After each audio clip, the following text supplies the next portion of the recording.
to record in 3, 2, 1. Hi, everyone. Welcome to Sandy K Nutrition, Health and Lifestyle, the Queen. I am excited to welcome back Mr. Phil Micans. He is a pharmacologist, and he is also the co-founder of Profound Health and Anti-Aging Systems.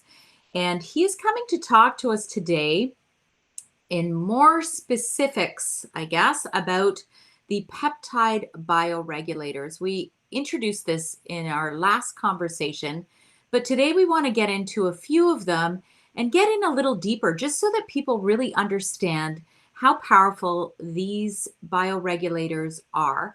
And I'm going to preface this by saying in no way, shape, or form are we giving you a medical advice, and to see your own medical practitioner or practitioner that you see regularly. We are not telling you what to do here, people. We are just educating you on what is out there. So welcome, Phil. Thank you so much for coming back.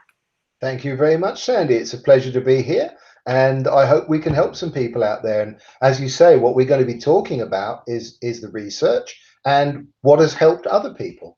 Exactly. And what I love, so a lot of people are talking about peptides these days, and these are different because the ones that we're going to talk about today are ones that I'm definitely more passionate about and I feel really comfortable with because they're food supplements, essentially.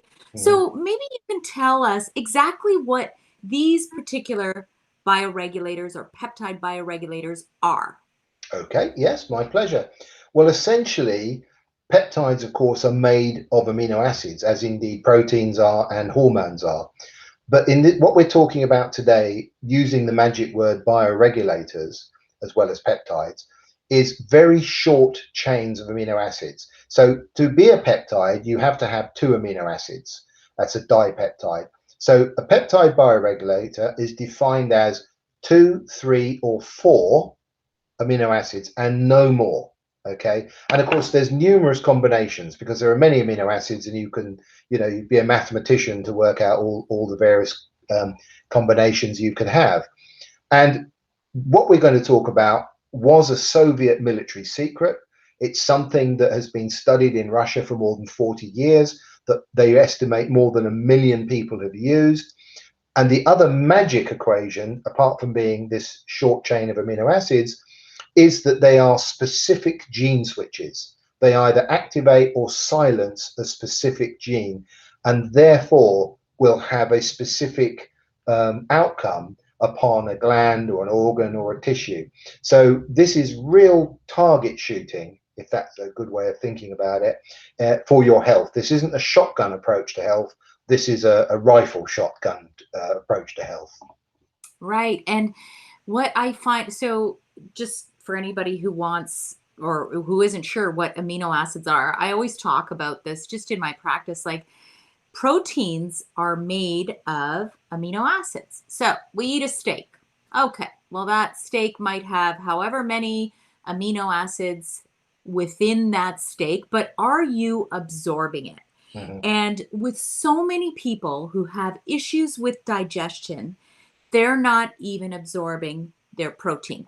Sure. They're not getting those building blocks to everything, to repair, to build. And we need that every single day, right? So these are different because you can absorb them.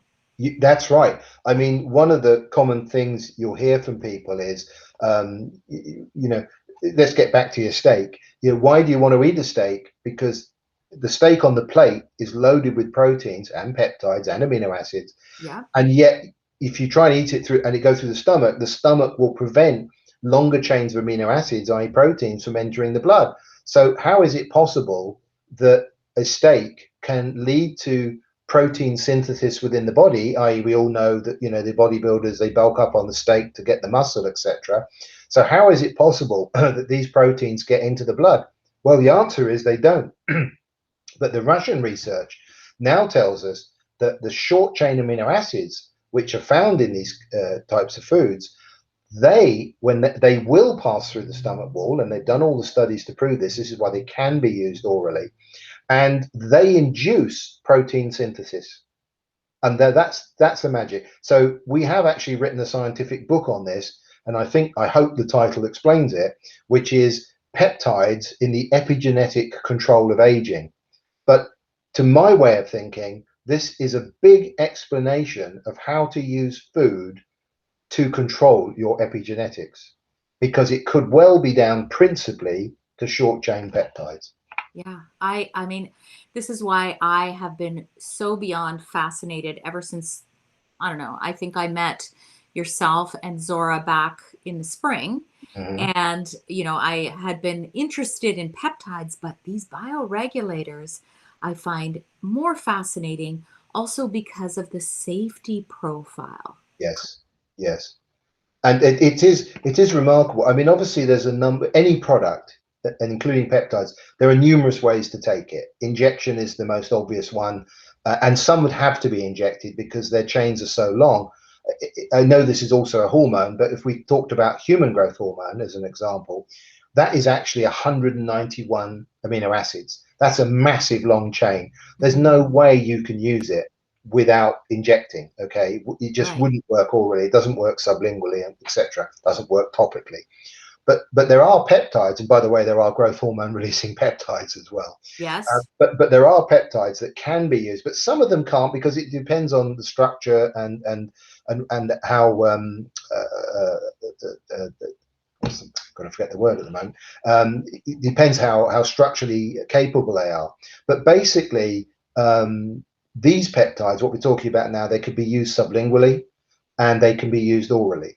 And as you rightly say, during the Soviet Union, when this started, when they were doing this in the 80s and 90s, it was for their elite troops, it was for their cosmonauts, and it was also for their sports people, because they wanted to find ways to improve their capacity, um, and get them sort of, I mean, cosmonauts, for example, returning from space were a mess.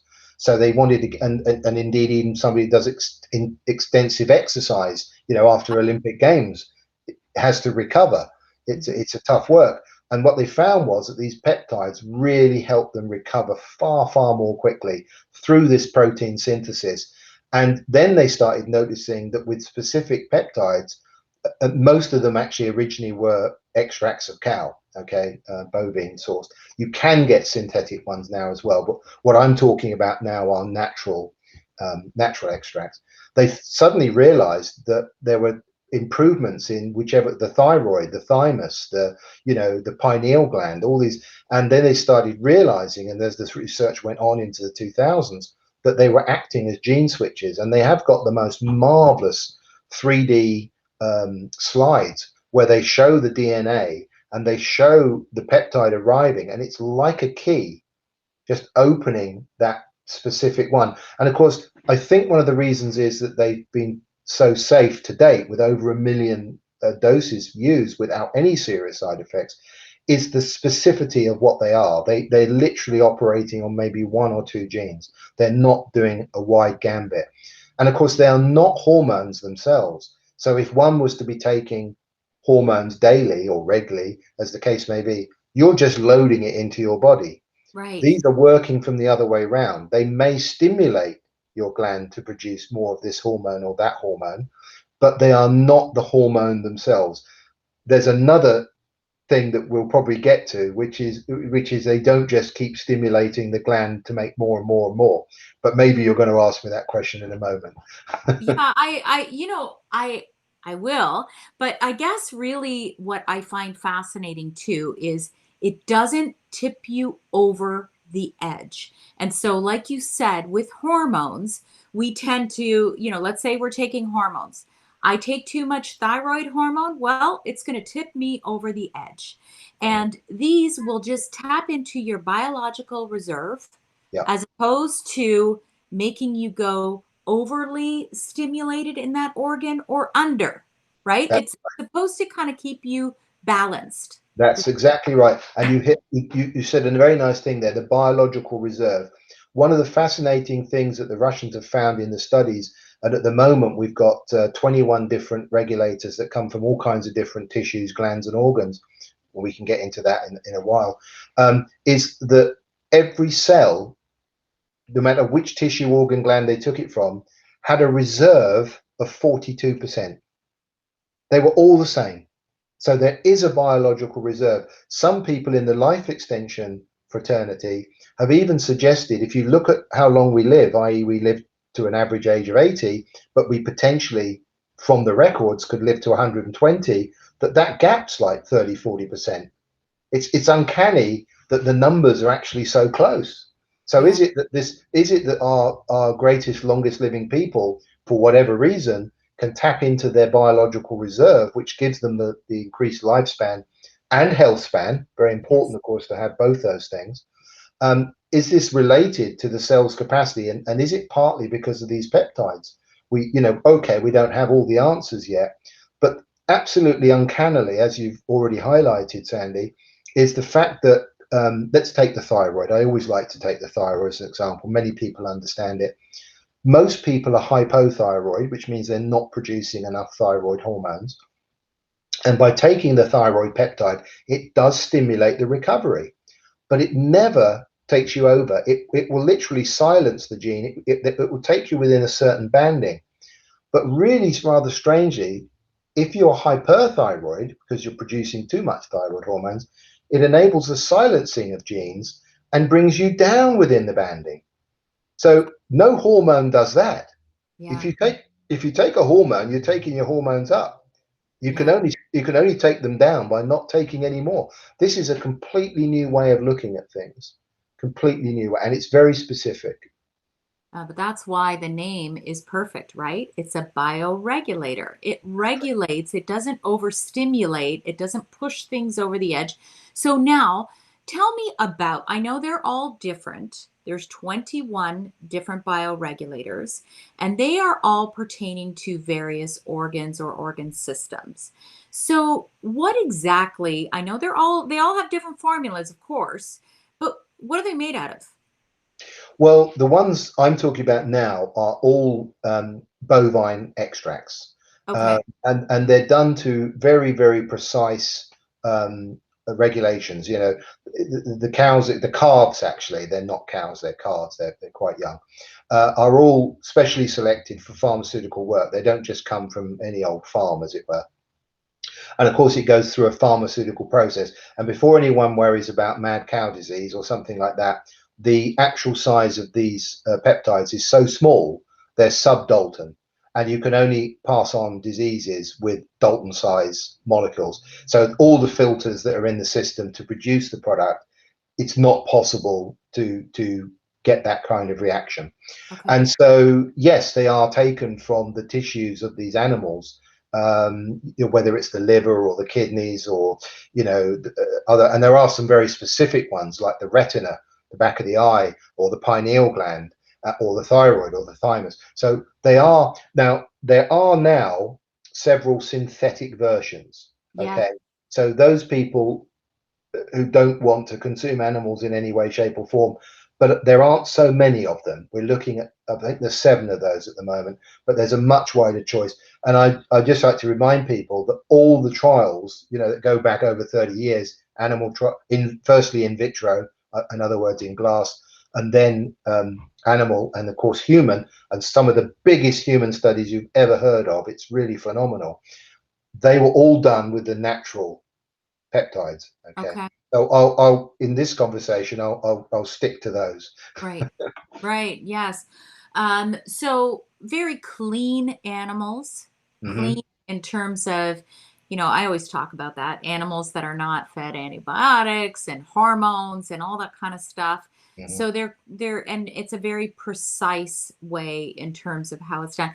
Question is we just touched on thyroid. Is the thyroid one from calves or is it from porcine? No, it's actually cards. Oh, is it? Yeah, it's cards. I know that there are very popular and good porcine Yeah. hormones available, whether it's Canada, the United States, or wherever, and they're very good products. They're very good products, but of course they are the hormone. They're Yes. the pig hormone, yes, porcine, that's absolutely right. Although strangely, the pig is bioidentical to the human, which Yeah. is very interesting, I think. Yeah. But what we're talking about now, even though it's the thyroid from the cow, it's the peptide. It's not the entire hormone. Right. Yeah, It's the signaling molecule, right? exactly, Yeah. exactly. As opposed to the, like we were saying, the hormone, which could tip you on that scale, either too much, too little. Okay. So very exciting stuff because I feel like this could really help anyone, from whether you have health issues to whether you just want to ensure optimal function of Yes. your organs. So, for example, With one exception, Sandy, I'm sorry okay, to yeah, interrupt you, but it can help very, very many people. But there is one exception, and that is if you don't have that gland. So, for example, I know in your case, I'm sure you've told your listeners, yeah, you unfortunately had to have your thyroid removed. It hmm, can't activate anything because it's not the hormone. And conversely, if you are a lady and you take the testes, guess what? Won't do anything for you. And of course, a man, if he takes the ovary peptide, it won't do anything for him. So oh, as long as you have that gland, that tissue, that organ, you'll be okay. It will have an effect. totally okay. That totally makes sense. So I will not be taking the testes or the thyroids. Yes, you'll No, just be wasting your money. yeah, no. So what one thing I do want to mention, the reason why would you take these? That's, I think, always a big question. Yeah. Do you have issues? So Mm, for myself, I know, and my listeners know, I have been I've struggled with digestive issues mhm, since I had thyroid issues, and often they do come hand in hand. So mhm. this has been an ongoing thing that I have pretty much done everything. So I am going on my own protocol, and I'm planning to do that end of June, and I'll be talking to my listeners about this. Right. Good. Good. But the other thing I wanted to mention, what I love, is that I'm a big believer in doing genetic testing because, or, sometimes if you can't afford that, Yeah. that in your lineage of, let's say, the males in your family, like my husband, Mhm, have mhm, always had heart issues. mhm. So when you know this, these bioregulators can be something that you can use as a tool Yeah. just to try to combat that. Exactly right, Sandy. Right. Exactly right. The best way, of course, is to know exactly what you've had the test done and Yes. you know you have a weak thyroid or you have an issue with your retina or whatever it is, then Right. you can target. The second best way is, of course, to look at your family history and say, well, my dad didn't do very well or my mum didn't do very well. And therefore you can kind of presume you might have those problems. And that's also a good way to do things. And of course, once you have there are some broader ones. There are one or two that, if you're past, say, 45, 50, we could say, listen, there's a good chance they're going to help you anyway. Now, Yes. I'm not going to let the cat out of the bag too much because I know you're going to go on to interview Dr. Bill Lawrence, and he's got his patients that he's monitoring for the length of their telomeres and their DNA methylation and so on. But there are the people who are interested today in anti-aging, life extension, whatever you want to call it. They kind of know that they can suspect that they're on an average decline curve. Okay, some people doing a bit better, some people doing a bit worse. So there are people today who are interested in supporting specific biochemical pathways, perhaps the most obvious one being to extend telomeres. And we now know that the pineal peptide extends telomeres. Right. So overall, so now you could say I'm doing this broad protective pattern. I don't see a specific weakness, but if we all accept that, age 60, we're not what we were when we were 30 or whatever age you want to pick, then how do we try and slow down this degeneration, stop it, and of course, the $64 trillion question, reverse it? So there are people who are very interested in those kind of specifics. Absolutely. And so the pineal gland in the brain, can you just, because there is a peptide for that. There is. There. Market. And I have that. That's going to be part of my protocol. So Excellent. maybe, maybe talk to us about why is the pineal gland so important? Why should we care? Absolutely. No, good question. And actually one of my favorite subjects. Oh, good, good. Here we go. Shows you what a boring life I lead. Very quickly, it's quite, the Indians in the Hindu religion, they paint a spot about here. I think it's called the bindi or the bindu. Okay. It's quite noticeable on some of the ladies. And basically that represents the third eye, which actually is the position of the pineal.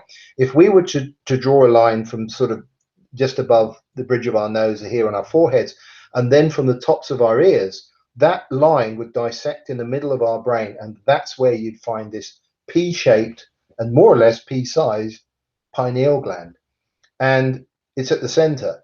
Now, for years, it was thought of like a tonsils. What does it do? Does it do anything? Of course, nature doesn't waste anything. Of course, it does something. Exactly. Even the tonsils produce a few white blood cells, which I'm sure people have them removed. They get colds more. Yeah. Anyway, that's another subject. So, Yeah. but the pineal gland being at the center, of course, it wasn't that long ago that they discovered it produces the hormone melatonin. And melatonin, whilst it is in the blood during the day at much lower levels, it is really at its peak between 1 a.m. and 3 a.m. in the morning. And it's a signal. Melatonin will be produced in darkness. So even in 2 o'clock in the afternoon, you put yourself in a dark room, like a cinema maybe, and you start to feel a bit tired because you are now producing melatonin. It's nature's way of telling our bodies we are at night and we should be preparing for sleep. And lots of things happen when melatonin goes high. Lots of other chemical reactions in our body go much lower. And the reason for this is the body needs to know when it's daytime and when it's nighttime. And the reason it needs to know that is it has different times of the day to release different hormones. Now, Mhm. a lot of them are released in the morning. So once the melatonin levels start to fade away, we start to see a big increase in testosterone, in growth hormone, IGF-1, and all these other things. There can be other pulsate releases during the day, but there's nothing much more than the one in the morning.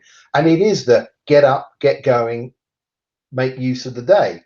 And of Yes. course, by the evening. So melatonin, and the great way to think about it was described to me by one of the world's great melatonin experts, Dr. Walter Pierpoli from Italy, when he said to me, think of the pineal gland as the conductor of an orchestra, because it's all the other endocrine glands in the body that are producing the hormones in response to melatonin, because they want to know when it's nighttime and when it's daytime.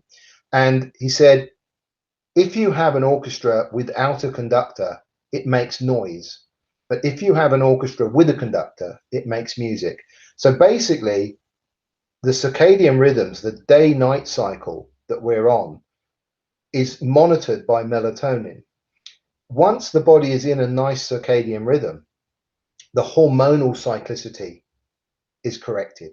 It's Mm. the timing. This is not about the amounts of hormones. This is the timing of their releases in our blood. Okay. Once, of course, we've got a nice hormonal pattern, guess what? We've got really strong immune system.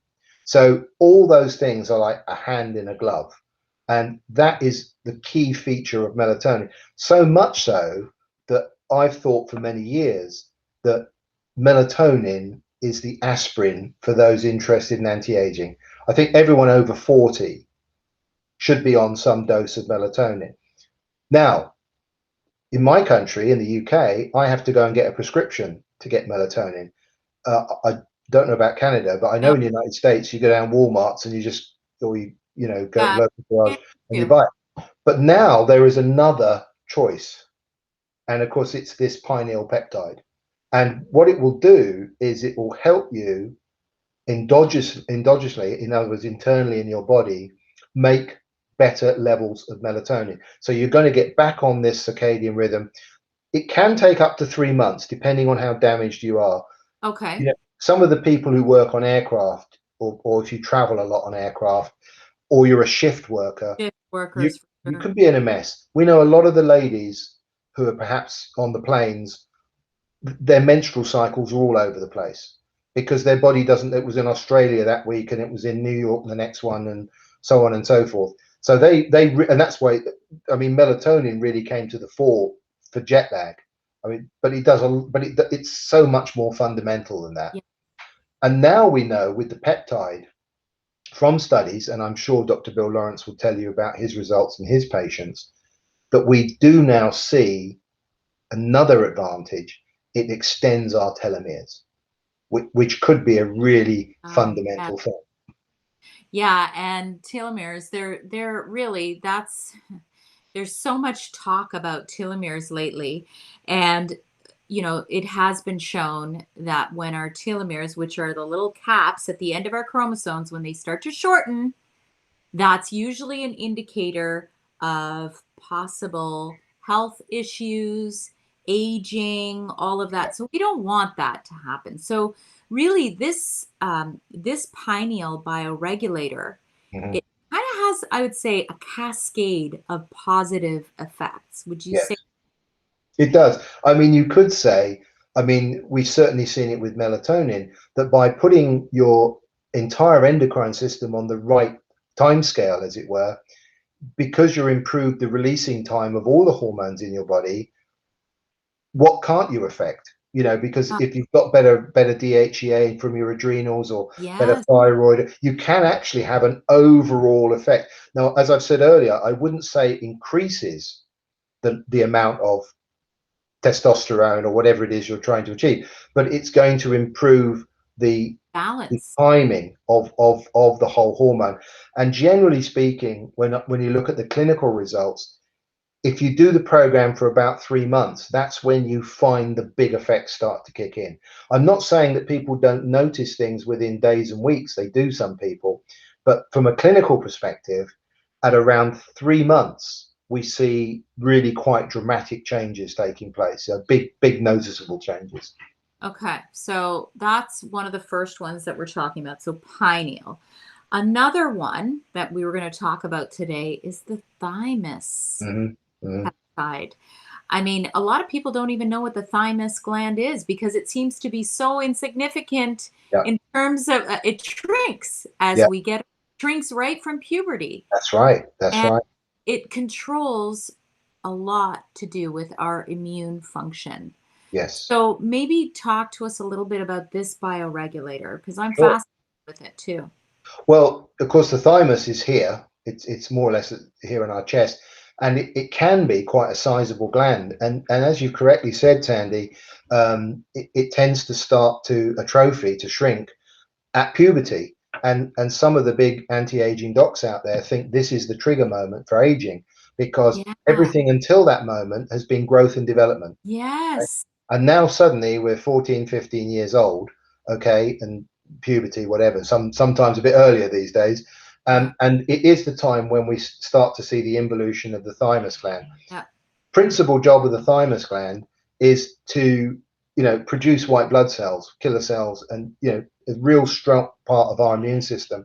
And although I'm going to forget the figures right now, I've seen as a Dr. Greg Fahy, who I'd recommend anyone to go and look at his YouTube videos because he's got methods now to also improve the thymus gland through other means. But he shows actually in slides how much smaller I mean, it can be quite sizable when you're 14, and by the time you're 70, it's really tiny. Yeah. But interestingly, the thymus produces 13 hormones, and they're all peptides. Oh, wow. Strangely, Yeah. they're not. We call them hormones because it's a Latin word meaning chemical messenger, but they are actually all peptides because of the length of their own amino acids. So what we see by taking this specific thymus peptide, it reinvigorates the thymus gland to start producing more thymic peptides. And in so doing, you increase the level of your white blood cell count. Now, right now, a lot of people, of course, are very focused on keeping a strong immune system. Okay. And that is very necessary.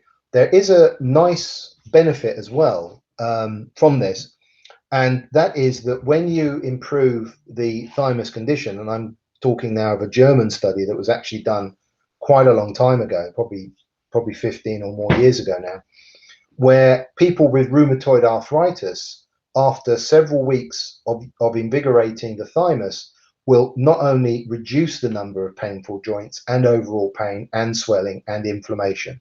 So you've got the benefit for inflammatory disorders and rheumatoid arthritis, okay, specifically, okay. Wow.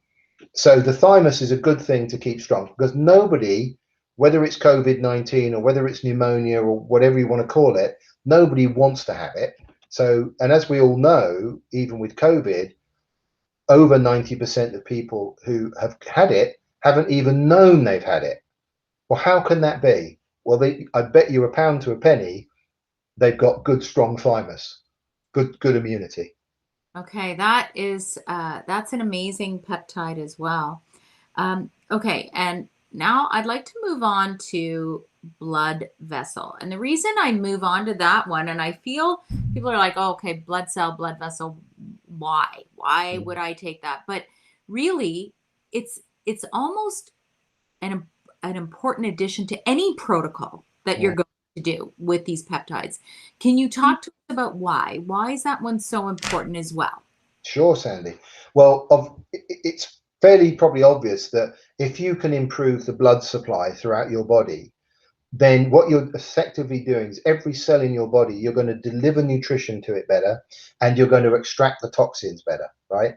It's just like a house, you know, you're bringing in the shopping and the water and whatever you need, and you're taking the trash out every, you know, the bin men are here, let's get the trash out, whatever.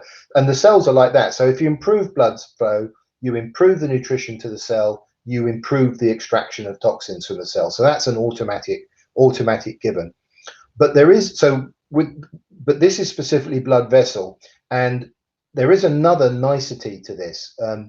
I think in our last talk I talked about a book by Dr. Kenneth Kenzie, which was called The Blood Thinner Cure, who essentially said if you keep your blood thin and you keep your arteries soft, your chance of having a heart attack or stroke is minimal. Okay. Right, And he right. was saying that despite your cholesterol, despite your C-reactive protein, ABA, and so on and so forth, there's a nice consequence also to the blood vessel peptide. It softens the arteries Oh, beautiful. because it's actually an extract of the aorta, the main blood vessel in here in us, but not necessarily so in the cow. So you get an improved blood flow and you get a softened arterial response from it.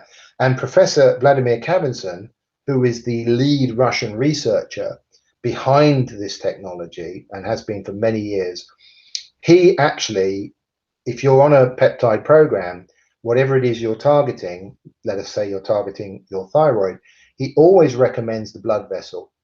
And Yeah, he said, because it's synergistic, you get a faster, better improvement, which is pretty obvious when you think that, as I've said, improved blood flow is really going to help everything.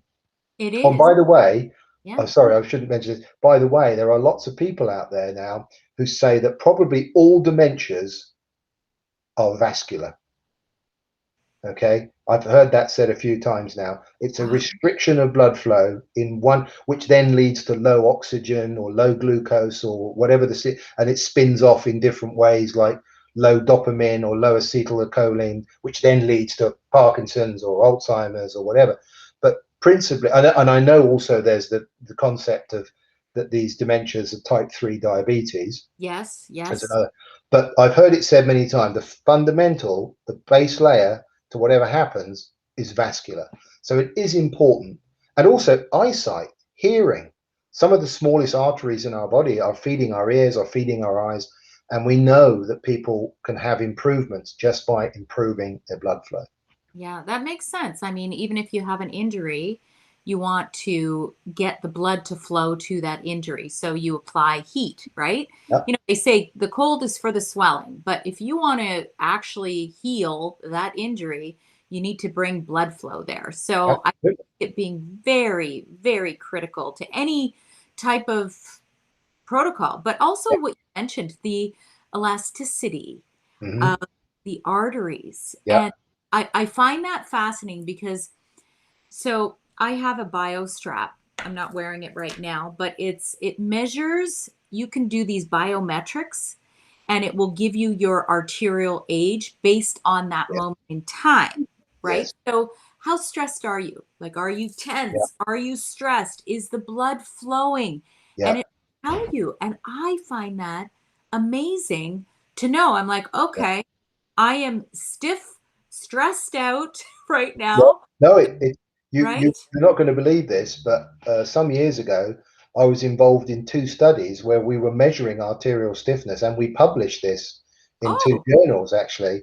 And we did also, but at that time, I didn't know about the peptides. Okay, I started learning about the peptides in the early 2000s, mid 2000s, and it was prior to that. But it was quite uncanny actually that we would take people who can remember some certain cases who were athletes, and these guys actually were long distance runners, marathon runners. And of course, you looked at them and you go, well, they're lean, they're fit, they're strong, they weren't particularly old, they're probably in their late 20s and 30s. And when we measured their arterial stiffness, it was dreadful, oh, absolutely dreadful. Because, of course, in these cases, we're talking about extreme exercise, which creates lots of free radicals, which is going to damage these tissues. And they, at the time, were not protecting themselves from those free radicals. Quick sub note, I promise this is the only one I'll do. If anyone bothers to read Dr. Rich Littman's book called Stay 40, there is a chapter, and he's a world free radical expert, by the way. There is a chapter in there, and you see these people, middle aged people, and they're a bit podgy and they're a bit fat and they're standing there in their underwear, you know, ladies and men as well. And they're going to go on an exercise regime, okay? And of course, what they've all chosen is to do intensive aerobic exercise, not strength training, but aerobic exercise. And they do this for a year, and then on a few pages into the book, you see the same people again, but he doesn't put their heads in, but you see the same people, you know, in the same costumes. And right. for a person, you go, wow, they look a lot better. They look so much fitter. Wow, they've all done so well. Well done. And then, of course, you turn over the page and then you see their heads. And to a person, they look 10 years older Yeah, because they were going from not doing very much to doing a lot of aerobic exercise, which generates a lot of oxygen, which is a very free, and they weren't doing any protection. They weren't yeah, protecting themselves from that. And it didn't show in their bodies, but it showed all in their faces. right. Because I mean, I always say that. I mean, if you're a jogger, you have a tendency to have a lot of oxidative damage. So yes, that all makes so much sense. So Got to be careful, especially when you're older. I yes, think I may have told you this story in the last one, but the Russian Olympic gymnastic team that won gold at London a couple of Olympics ago, um, they measured, these were all like 20-year-old girls at the top of their game, super fit, you could imagine. And they measured, prior to the Olympics, they measured their telomeres and they were all equivalent to a 40-year-old and older. crazy. And again, it's extreme. Everything in life, whatever you want to talk about, it's on a curve. And the curve, in my opinion, is either is either U inverted or bell shaped. Yeah, Okay. And you always want to be in the middle because too little, too much of yeah, whatever it is always too much. And in this case, whilst a mild amount of exercise, it's called hormesis. It's been fashioned by Professor Suresh Ratin from Denmark, is good for you. But if you over exercise in this particular case and you haven't got the defense mechanisms in place, the good news for those girls in the Russian gold winner Olympic gymnastic team was when they came back, they put them on the peptide regime. They put them on specifically on the Pineal, and they had a dramatic, fast improvement to their telomere length. I think they normalized them within 4 weeks. Now, oh, I'm not saying God. that that's not going to happen for a 45-year-old or a Right. 65-year-old. It's not going to happen that quickly, but it helped them recover so much faster. It was unreal. So just a little pointer. You can sometimes look at someone and you say they're fit, but it doesn't mean to say on the inside that they're in peak condition. Yeah, yeah. And just as a side note, you know, you look at even Dr. Bill Lawrence or Dr. Vladimir Kavinson, and even though they're, mid 70s, Mhm. they're doing the work on the inside, but it actually shows on the outside, This right? is it, and their cognitive abilities, their Yeah, lucidity, their is all there. yeah, And do you know what? I'm going to make a controversial statement here, because I'm the editor of a magazine called Aging Matters, and I'm always telling my team, stop, don't put 19, 20-year-old people on there, because of course they look good, of course they're performing yeah. well. This is not what anti-aging is about. And of course, the older one gets, and the more difference you can make. So I go to a lot of exhibitions, and sometimes they put pretty people up front, and you go, how old are you? And they say, well, 25. Well, yeah, well, okay, but come back and see me when you're 65, 75, Right. 85, and let's have a look at you, Yeah. because this is where we really need to make the differences. Oh my gosh, I can't. I find that so enlightening when I hear somebody say that, because I actually had this on my Instagram where I was, and I used this as an example. I was looking for a specific face cream. I Right. am a woman and I put in there over 50. I'm Hmm. 51. Hmm. I get all these different face creams that would be suitable for my age. Hmm. The ones that came up that I was shocked. I'm like, this is a 25-year-old woman It's right. for Who's for never my who's never used that cream in her I'm life. like, why did she use this cream and why are they showing her face on all of my options to buy? And so I, as a 51-year-old woman, went, no, X, I'm not Good, using that one. good. Not using that one. Oh, wait a minute. Here's one. This looks like a woman who's around 50. Yeah, Okay, I'm going to try that. And exactly. people who market really need to be more aware of I this. agree. I totally agree with you, Sandy. I couldn't agree more. You know, I suppose it's subconscious in the back of your brain, you might be saying, yes, that's how I want to look. But realistically, it's not going to happen. But you Not can happening. look like your friend Maida. You know how good you can look, even in the 50s. And I know ladies in their 70s, including Suzanne Summers, who look fabulous, you Yes, know? So all right, you're not going to look like when you were 20, but you can still look damn good. And exactly. and for my way of thinking, more importantly, you can still perform damn good. Exactly. No, I couldn't agree more. So, okay, let's move on to a couple more. So we've covered off the pineal, we've covered off the thymus, we've covered off the blood vessel. Mhm, Let's talk about adrenals, mhm, mhm. because it seems for me as a nutritionist, I have pretty much every single woman over 40 coming to me with issues of adrenals. So I think it's pretty important to talk about, because whether you're a woman or a man, even living during the last year and 3 months of COVID and shutdown, we've Mhm. all got these issues, I think. And adrenal glands are so important to our Yeah, stress. So definitely. talk to me about how that Yeah, bioregulates work. sure. Well, just to point out to everybody out there, there are two adrenal glands, and they sit on top of the kidneys, and they actually produce a lot of hormones, not only in the number of hormones, but actually in the quantity of hormones. Possibly the best known of the adrenal hormones is DHEA, which is dehydroepiandrosterone, which again I know can be bought freely in the United States. And it is actually the most ubiquitous steroid hormone in the body. It's the highest level.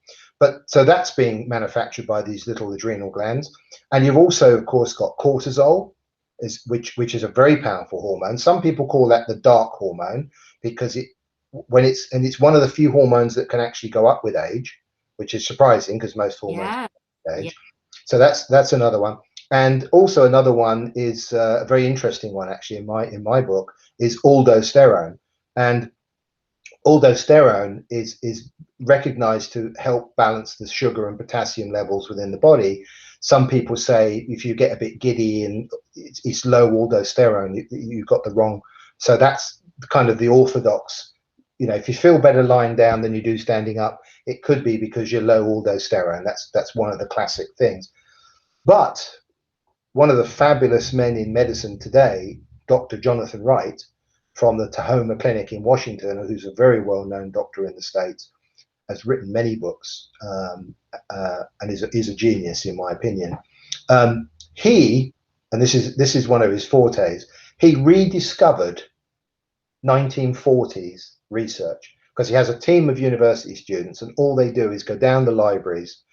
Believe it or not all the world's information is online. Probably not 20% of it is online. And they rediscover old research. And they found out that there were studies in the 1940s that showed that people with hearing loss, when they were low aldosterone, when given aldosterone, regained their hearing. That's one of the wow factors that I talk about. Now, Really? yes, yes, we actually produce aldosterone eardrops. I mean, you can swallow it already, but what I want to say is that Wow. when you, I know it's one of the wows. It's one of the Yeah. wows. Wow. If it's not physical damage to the ear, and we know why, because it's used in the communication to the brain from the tiny little hairs that are vibrating inside our ear every time the air's moving, and it's involved with volume. They think the other hormone that's involved with clarity is IGF-1, but most people, the problem is volume, right? It just, what do you say? Yes. So imagine that, no hearing aids, you just boost your own aldosterone. And of course, the peptide, the adrenal peptide, will do all these hormones. It will balance all of these hormones. So it has numerous benefits, from immunity to, some people actually can be low cortisol, because I'm not going to mention any names here, but there's a very, very well known endocrinologist who's got abundant energy, and when he gives just before he gives a lecture, he takes 5 milligrams of hydrocortisone, because he knows it will give him such an energy and boost, and it Yeah. does. But there are, although that lots of people have ascending cortisol levels during it, there are some that don't, and so they can actually really benefit. It's a real energy booster, Hmm. Yeah. but Sorry. you've got to be careful. You know what you're doing if you're going to take the hormones, right? I'm not suggesting you just willy-nilly take the hormone, but the peptide is supportive, and Yeah. it can go the other way. If you do have too high cortisol levels, it's going to bring them down for you. It's one of our best sellers in the range, the adrenal peptide, because this is what people call burnout. This is where they get to like 2 o'clock in the afternoon, and they're in the office or whatever, and it's like, oh, I want to lie down, I want to have 4 hours sleep, and it's just the wrong time of day. So if you typically find yourself, of course, it can be driven by the food you eat. Obviously, there's all Of sorts of course. angles on this, of course. But if you typically find yourself exhausted, say between 2 and 6 o'clock in the afternoon, there's a good chance that you have weak adrenals. Hmm. And then on top of that, I guess too, like you said, what I like about this is that, I'll have there's some women who will have different stages of adrenal fatigue. So some will have that high cortisol, some will already be at that flattened out level of cortisol. And so Yes. what this peptide bioregulator does is it regulates it. And the ladies, when you go through menopause, you're really, because your ovaries are now declining, the demand on the adrenals is extreme. So Huge. definitely for the ladies who are in menopause, you could well find that you've got adrenal fatigue. Yes, that's huge. And then I think it makes sense to move on to thyroid when we're Okay. talking about adrenals, because you kind of touched on it a little bit, but did we talk about that? No, we didn't. No, only in our prior chat. Oh, in our I'm getting mixed up, but yes, That's okay. I think thyroid is very, very critical as something that seems to be common with men and women. Yeah. And this bioregulator does what? Yeah, absolutely. I mean, one quick step back. The book that really triggered it, and it's quite an old book now, is Hypothyroidism: The Underdiagnosed Epidemic, and it was written Read by that. famous Yeah. Broder Barnes was his name, and the late Broder Barnes, unfortunately. But today, his pupil, who lives in Washington State and a brilliant doctor, is Dr. Rick Wilkinson, and you can look up his studies and articles, etc. But Broder Barnes then, which we're probably talking about the 70s and 80s, estimated that the average adult population in the West, 40%, 40%, were low thyroid, suffering from low thyroid. There's all sorts of reasons. We won't go into it now. Dr. Rick Wilkinson has said to me, it's got to be higher now. He reckons it's at 50%, maybe more.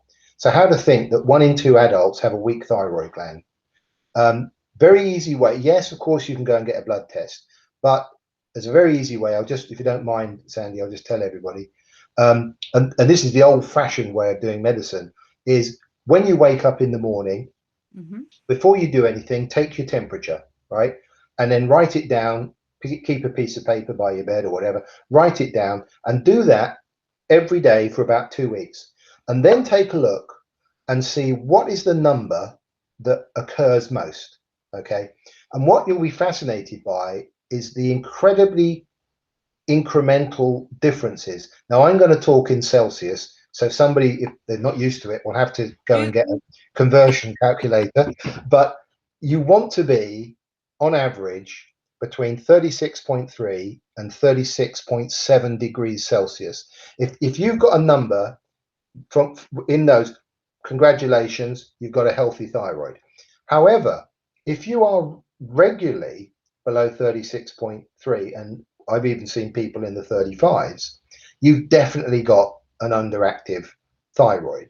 Okay, so you, and of course, conversely, if you're regularly over 36.7, you are hyperthyroid. You've got too much thyroid.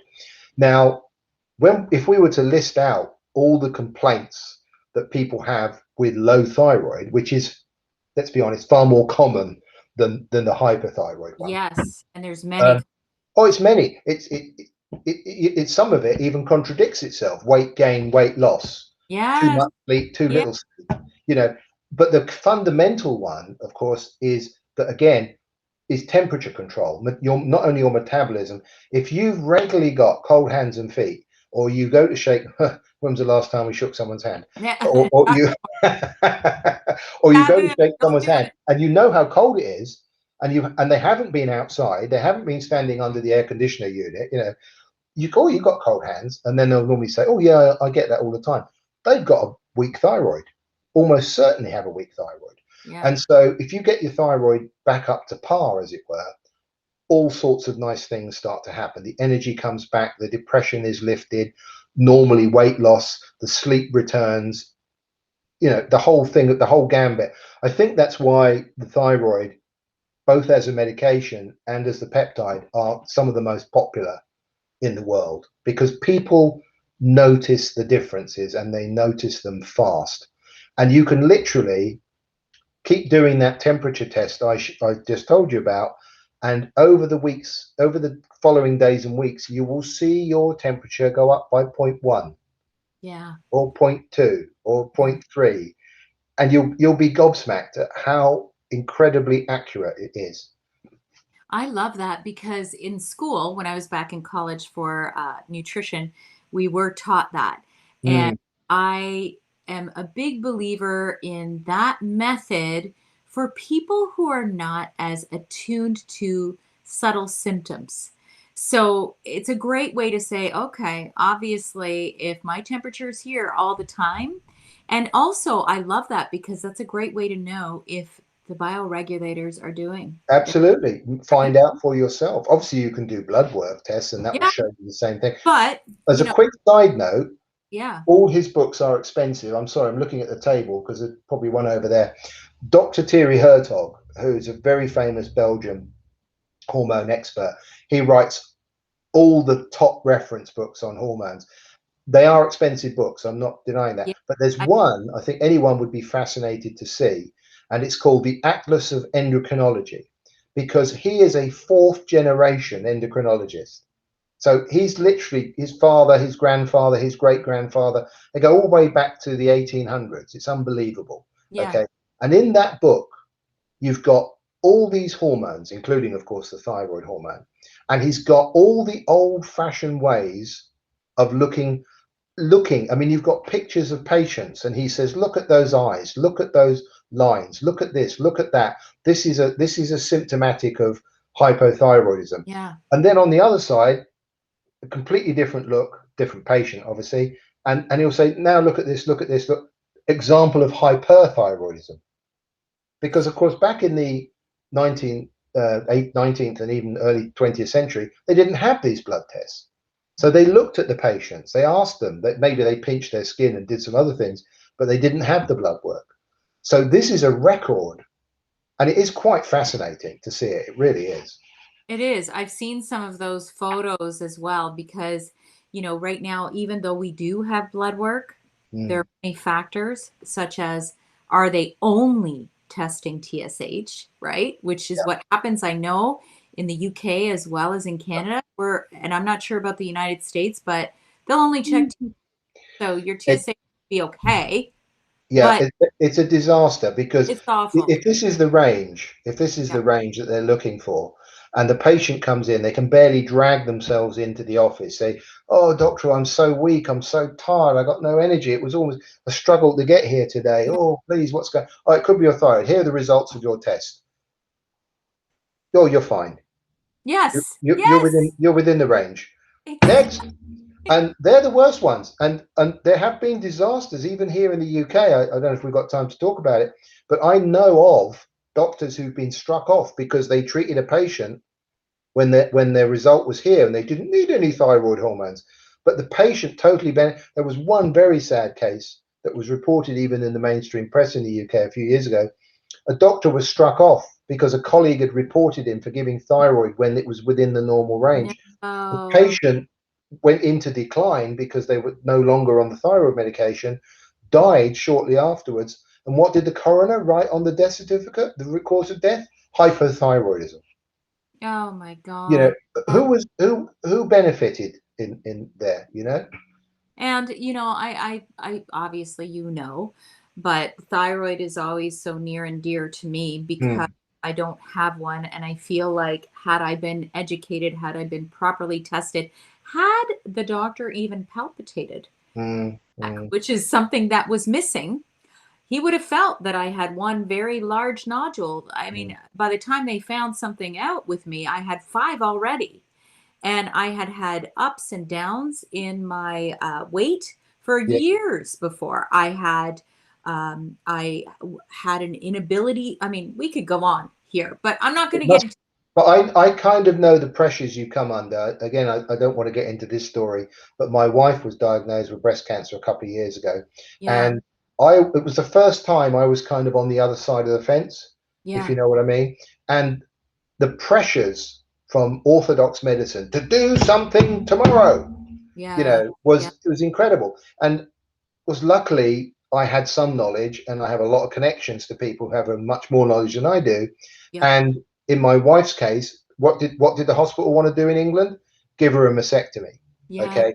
And the whole thing about that, apart from losing that part of your body, but also the stuff you're going to go through in the rest of your life, having a bag on your arm, and oh my God, I think it's pretty awful. And that was it.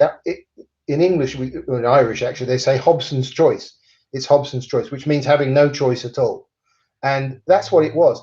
But I won't bore you or your listeners now because it's not the subject for peptides. But we went out, we sought alternative treatment. We actually ended up in Turkey, in Istanbul, of all places.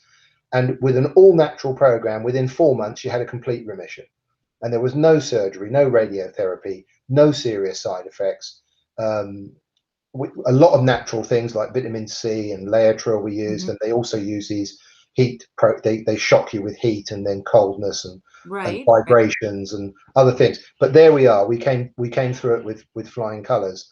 And I think we've now corrected I do believe that cancer is a metabolic disease.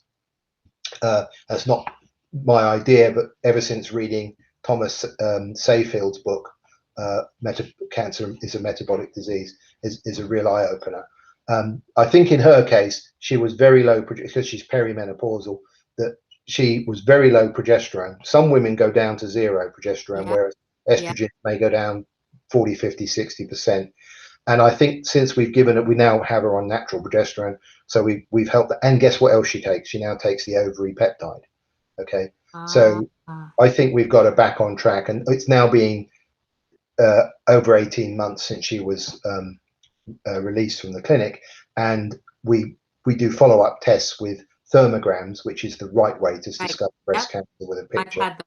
Yep. That's the way to do it, right? Not those ridiculous mammograms, which are painful, I understand, apart from everything else. So, what I want to say here really is what I'm trying to get to is the body has the incredible ability to repair itself if you give it the right conditions.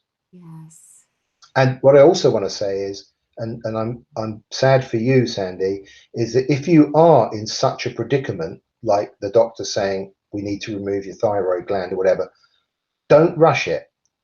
I'm not giving medical advice here, but Yeah, we're take not. a look around. Yes. Try and reach out. In fact, the moment you find out that you're on a path, find out what else is available. You might well be surprised.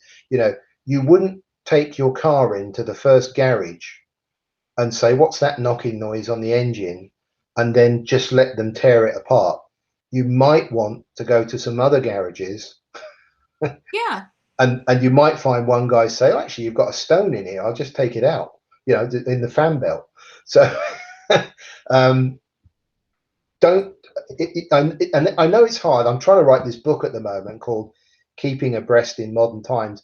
And it's not just about the choices that were made, but the pressures that are on you. And it's a very, very, your world becomes very, very small all of a sudden. And so it's hard work, but don't rush. Yeah, no, I love that advice because really there's a few very important lessons to that. There's A, being on top of it, right? Hmm. And then there's B, when you do find out that something isn't working right, because let's face facts, even, these bioregulators and everything that you do, there's nothing is a complete guarantee.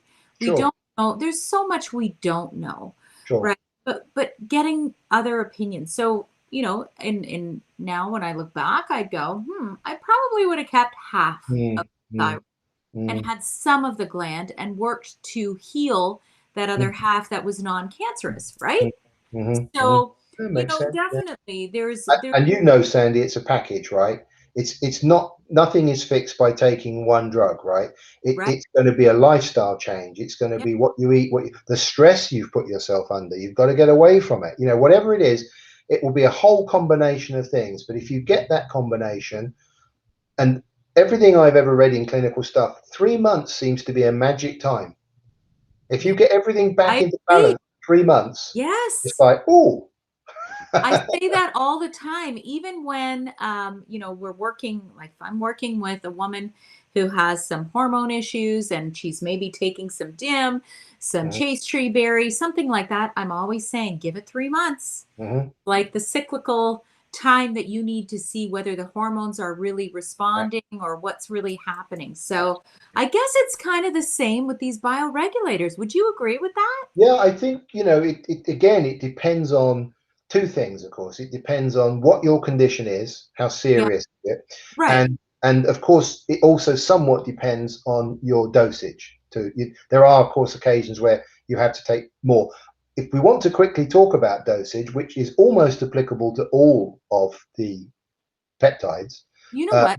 No, I'm going to say yeah, maybe what we'll do is talk about that. And then, we can always record again if we want to talk mhm, about some of the different ones. So why don't mhm. you talk about that? I would love to hear that. Okay. Well, generally speaking, what I'm going to talk about now is the old 80-20 rule, right? That, in other words, it's applicable to 80% of people. There are always exceptions, and there are some people with very serious conditions that the Russians would do a slightly different program. But Yeah. this what I'm about to tell you works for 80% of people. So what we normally recommend is, if this is your first time that you've ever taken that particular peptide, we recommend that you take 2 capsules a day for 30 days, in other words, 1 month. Okay, so that is a total of 60 capsules. All Right. right. Now, after that period is now going to depend on how quickly you want results, how serious is your problem. Now, if your problem is serious, I would say stay at that level. Stay on until you've seen improvement in whatever you're trying to do. stay on 2 capsules a day. But that, for most people, this 2 capsules a day for a month, we call that the intensive course. Mm-hmm. After you finish the intensive course, you can reduce it to 2 capsules a day for 10 days Mm-hmm. per month. And this is the other magic of the peptides as opposed to hormones. You know, if you have a thyroid problem, you're likely to be taking your thyroid every day. Yeah. But if you're using the peptide, once you've got over this intensive course and there's already been an improvement, because what you're doing is you're activating genes. Okay. Yeah. You do the work yourself. So once you see the improvement, so what we normally say, you should be able, after the intensive course, to take 2 capsules a day for 10 days every month. So that's 20 capsules, and you don't take it for the other 20 days. And then you'll keep repeating it like that every month.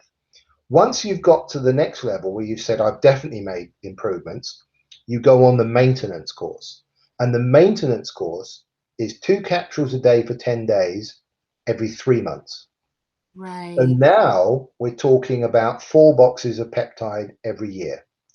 Now, I do know some people who consider themselves very fit and healthy, but want to just prevent, and they take as little as 2 boxes a year. So, in other words, every 6 months. But if you know you have an issue, if you know you have a weak thyroid, I would probably say keep it at a box every 3 months. Okay. Okay?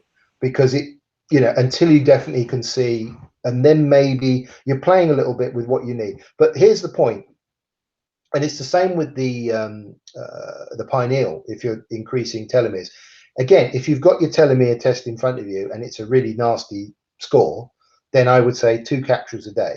But then after possibly 3 months, you might just take it 10 days every month, and Yes. eventually you'll get back on the maintenance course where you're taking 4 boxes a year. For And you. I'm not going to mention any names of other telomerase extension agents out there. There are really only 2 that are notable, and they are very expensive. I'm sorry, we're going to talk about money now, which is not really the thing, Yeah. but in this case, they would run you about $300 to $600 a month. Okay, I think that's expensive anyway. Yeah. And but with the peptide, you could be looking at as little, and the pineal peptide we talk about now is $79, and that would be like, it could be every month or it could be every 3 months. Right. So Right. I'm not saying it's cheap. That in fact it happens to be the most expensive of all the I was peptides. gonna say that's one. but Yes. but you know, if you compare it to what's available now, you're talking about, I haven't actually done the math on it, but it's probably a fifth or a sixth of the price. So from that perspective, it's nice. Okay. So this is very important information, I think, for anybody who's interested in this. And, I'm going to say this because you and I know we agree on this when we've talked about this before. I am a huge believer in that you can't get everything you need from allopathic medicine. Sure. If you are perhaps, let's just say this a little, I'm going to say this eloquently as I can. If you're buying a $5 Starbucks coffee every single day, Mhm. perhaps don't do that. Make your coffee at home and invest in your health. Yeah, That's, absolutely. Absolutely. without me trying to be judgy, but it's just like, Oh, no, it's a good point. It's I, habits. You get into these habits, you see. By the way, I learned something just 3 days ago, and perhaps I'll share it with you right now. sure. There are studies coming out showing that people who drink quite a lot of caffeine, either obviously principally through coffee or tea, because I understand there's 2 cups of tea equal about 1 cup of coffee in terms of Yeah. caffeine, lowers their melatonin levels. Oh, interesting. Lowers their melatonin levels. So what some of the docs are saying now is, if you're going to drink it, have decaffeinated. Um, and by the way, another little twist to this, which I thought was quite interesting, everybody knows that the way to invigorate your pineal gland and make more melatonin when you go is have a black room, right? You don't Yes. want street lights coming through the window. You don't, if your partner's reading a book or watching TV, get a blindfold, yeah. But be blacked out, because if you're not and light is entering the eye, you will destroy your own endogenous production of melatonin. It's not going to stop the tablet you've just taken, but it will prevent your own endogenous. But how about this? I didn't know this until 3 days ago. If you go out in the daytime and get lots of lovely sunshine, you increase your melatonin production at nighttime. Yeah, Nice. yeah. And they say when the first thing you do when you wake up in the morning is don't look at your phone, open Yeah, up those shutters, look at the natural light, go outside, step on the ground, and yeah. look up at the light. Well, we're going down a road now. I just watched a fascinating webinar. That's all we're doing at the moment, right? We're watching webinars and which is fine, But the world's slightly different to how it was. And the guy was electromagnetic radiation, frequencies, fields, whatever.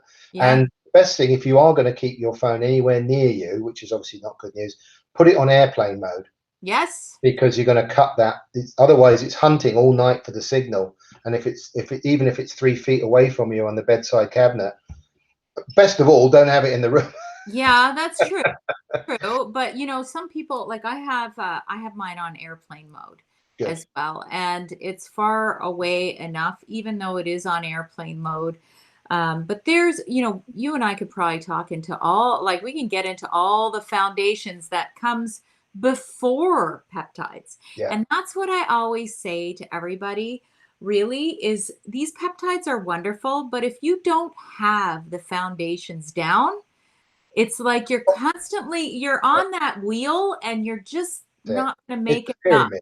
It's a Yeah. pyramid, and it's holistic. And we've already touched on that. It's a lifestyle change and supported with. Let us go back to the crime of the century, which is called oncology, Yeah. and traditional oncology. And do you think that by cutting, burning, or poisoning a person and removing the tumor, that you've got to the underlying problem of the cancer?